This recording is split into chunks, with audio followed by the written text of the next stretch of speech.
ಅವರು ಬಿಜೆಪಿ ಅವರು 2014 ಅವರು ಯಾರು ಗೋವಾ ರೈಟ್ಸ್ ಮಾಡಿದವರೇ ಅಲ್ಲಿ ಪ್ರೈಮ್ ಮಿನಿಸ್ಟರ್ ಆದ ಮೇಲೆ ನನಗೆ ಬಹಳ ಒಂದು ಭಯ ಬಂತು, ಇದು ಎಲ್ಲಿ ಹೋಗ್ತಾ ಇದೆ ಅಂತ. ಆವಾಗ ನಾನು ರಾಯಚೂರಲ್ಲಿ DC ಆಗಿದ್ದೆ. ಸರಿ ಆಯ್ತು, ನೋಡೋಣ, 5 ವರ್ಷ ಭಾರತ ಅಷ್ಟು ಈಸಿ ಅಲ್ಲ ಕಂಟ್ರೋಲ್ ಮಾಡಲಿಕ್ಕೆ, ಇವರನ್ನು ಹೇಗೆ ಒಂದು ಲೆಸನ್ ನಾವು ಕಳಿಸ್ತೀವಿ ಅಂತ ನನ್ನ ಮನಸ್ಸಲ್ಲಿ ಇತ್ತು. 2019 ನಾನು ಇಲ್ಲಿ ಜಿಲ್ಲಾಧಿಕಾರಿ, ಇಲೆಕ್ಷನ್ ನಡೀತಾ ಇದೆ. ಇಲೆಕ್ಷನ್ ನಡೆಯುವಾಗ ನನಗೆ ಒಂದು ಒಳಗಡೆ ಒಂದು ಥಿಂಕಿಂಗ್ ಇತ್ತು, ಈ ಸಾರಿ ಜನ ಒಂದು ಒಳ್ಳೆ ರಿಸಲ್ಟ್ ಕೊಡ್ತಾರೆ ಅಂತ. ಆದರೆ ಅವರ ವೋಟ್ ಪರ್ಸೆಂಟೇಜ್ ಇನ್ಕ್ರೀಸ್ ಆಯಿತು. ಆವಾಗ ನನಗೆ ಆ ಭಯ ಡಬಲ್ ಆಯಿತು, that shock and double. I felt that ಈಗ ಏನೋ ಒಂದು ಪ್ರಾಬ್ಲಮ್ ಮುಂದೆ ಹೋಗ್ತಾ ಇದೆ ಅಂತ. ಆದರೆ ನಾನು ಯಾವತ್ತು ಜಿಲ್ಲಾಧಿಕಾರಿಯಾಗಿ ಈ ಕಡೆ ಆ ಕಡೆ ನೋಡಿಲ್ಲ. ಅದು ನಮ್ಮ ಸಾಹೇಬರು ಯಾವಾಗಲೂ ಹೇಳ್ತಾರೆ, ನಿಮ್ಮನ್ನು ಎಷ್ಟು ಸರಿ ನಾನು ಮಾತಾಡಿದ್ರೆ ನಿಮ್ಗೆ ಗೊತ್ತೇ ಆಗ್ಲಿಲ್ಲ ನೀವು ಈ ತರ ಥಿಂಕಿಂಗ್ ಇದೆ ಅಂತ. ಸರ್, ಆ ಸೀಟಲ್ಲಿ ಕೂತ್ಕೊಂಡು ನಾನು ಅದು ಮಾಡಬಾರದು, ಅದು ನಾನು ಮಾಡೋದು ಯಾವತ್ತೂ ಮಾಡಿಲ್ಲ. ಅದು ಏನ್ ಸರಿ ಇದೆಯೋ ಅದು ಸಾಹೇಬರಿಗೆ ಹೇಳಿದ್ರೆ ಅವ್ರಿಗೆ ಹೇಳಿದ್ರಿ.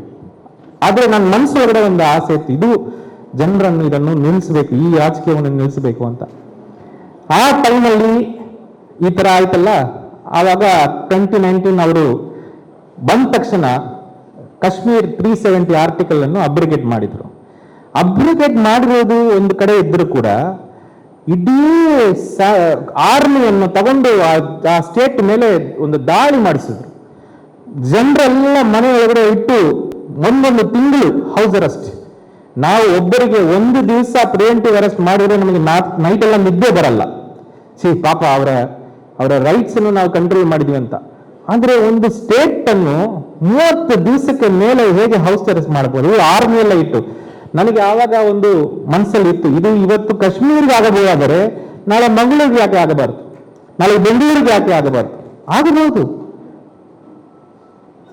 ಆವಾಗ ನನ್ನ ವೈಫ್ ಏನಿದ್ದಾರೆ ಅವರು, ನಾನು ಕ್ಲಾಸ್ಮೇಟ್, ಅವರು ಒಂದು 10 ದಿವಸ ನಾನು ರಜೆಯಲ್ಲಿ ಮಂಗಳೂರು ಬರ್ತೀನಿ ಅಂತ ಬಂದ್ರು. ಅಂದ್ರೆ ನಾನು ಅವರು ಒಟ್ಟಿಗೆ ಇದ್ದೇ ಇಲ್ಲ, ನಾನು ಮದುವೆ ಮಾಡಿರೋದ್ರಿಂದ. ಅವ್ರು ಬಂದ್ರು ಒಂದು 10 ದಿವಸ, ನಾನು ನೋಡೋಣ.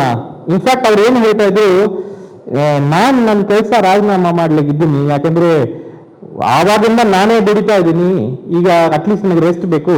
ಆಯ್ತು, ಒಂದು 10 ದಿವಸ ಮಂಗಳೂರು ಬಂದ ಮೇಲೆ ನಾನು ರಾಜೀನಾಮಾ ಕೊಡ್ತೀನಿ ಅಂತ ಬಂದ್ರು. ಆಯ್ತು, ಐ ಸೈಡ್ ಓಕೆ, ನಿನ್ ಕಮ್ ಅಂತ. ನಾನು ಅವರು TV ನೋಡ್ತಾ ಇದ್ದೀವಿ ರಾತ್ರಿ. ಆವಾಗ ಆ ಆರ್ಮಿ ಕಾಶ್ಮೀರಲ್ಲಿ ಹೋಗೋದು ಎಲ್ಲ ದೃಶ್ಯಗಳು ಕಾಣ್ತಾ ಇತ್ತು.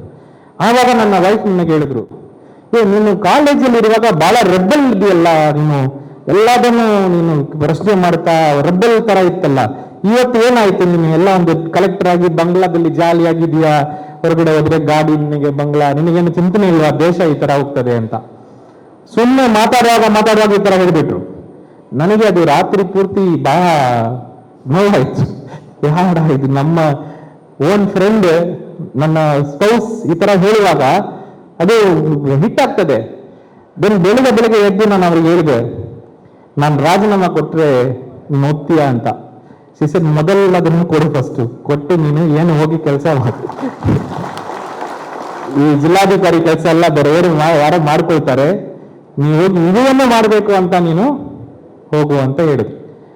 ಅವರು ಹೇಳಿದ 3ನೇ ದಿವಸ ನಾನು ರಾಜೀನಾಮಾ ಕೊಟ್ಟೆ. ಬಹಳ ಥಿಂಕಿಂಗ್ ಎಲ್ಲ ಮಾಡಿಲ್ಲ. 2 ದಿವಸ ತಂದೆ ತಾಯಿ ಕರ್ಕೊಂಡು ಚೆನ್ನೈಯಲ್ಲಿ ಬಿಟ್ಟೆ. 3ನೇ ದಿವಸ ಇಲ್ಲಿ ಬಂದು ರಾಜೀನಾಮಾ ಕೊಟ್ಟು ಬೆಳಗ್ಗೆ ನಾನು ಹೊರಟು ಬಿಟ್ಟೆ.